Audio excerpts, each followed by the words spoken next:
roof, heard it running down my drain pipes. First thing I did was grab my laptop and check it out. We're watching rain gauges in the area that Harris County Flood Control operates. We're watching stream gauges along the bayou and in the reservoir. We're watching radar. Do I need to smile? No, I'm just video recording what you're saying Okay. so that we won't misquote anything. Sure thing. We're watching radar and we're watching forecast. So, under general circumstances, if we get an inch of rain downstream or 2 inches of rain upstream, we will close the dam. That's the operating window that we operate with. Now, this time and our goal is not to let Buffalo Bayou passing the Piney Point gauge go over 2,000 cubic feet per second. That's 2,000 basketballs passing under that bridge every second. Okay, so that's our goal. If Mother Nature does it, there's not a cotton picking thing we can do about it, okay? But if it's our water that's doing it, it disturbs us. The bayou can actually handle about 4,000 cubic feet per second without impacting anybody's home, okay? We actually think it's right at 44, but we're gonna give us a safety factor there, okay?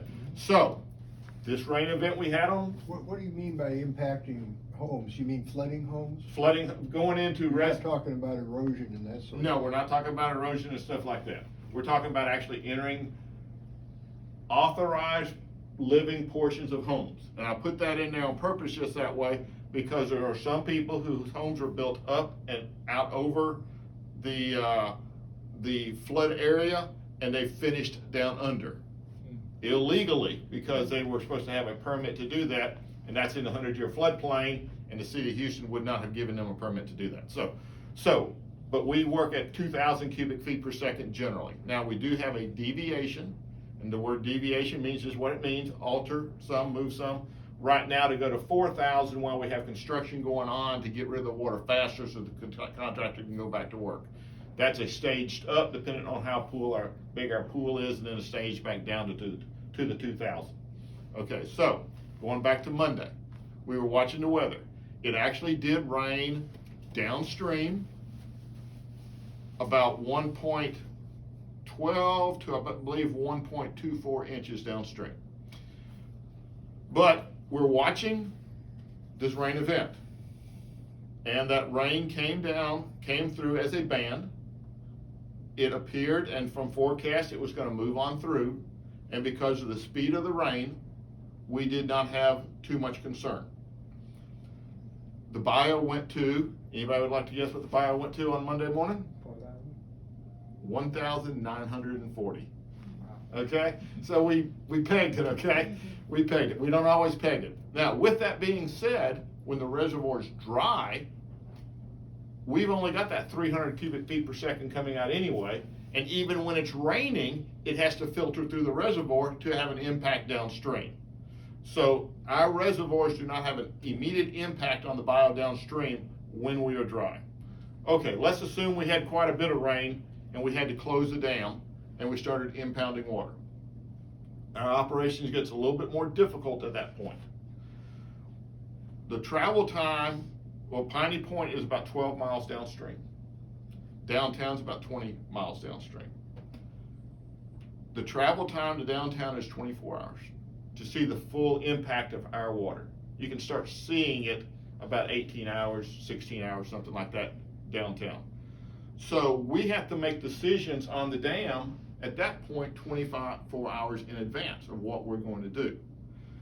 So let's say we had water in the reservoir, we were releasing water, we had the rain event coming on Monday morning. We knew there was going to be a considerable rain event, so based on the predictions, we will close down the dam enough to give the bayou extra room. So giving you examples, if we had a 100% chance of drizzle, we may not close it down hardly at all because it's drizzle. But if we have a 50% chance of isolated thunderstorms, we may close it all the way because we know what those isolated thunderstorms can do around here. So we've altered our releases based on the weather forecast. We're still watching rain gauges, still watching radar, watching updates to the forecast, and we will modify our releases through the rain event as necessary.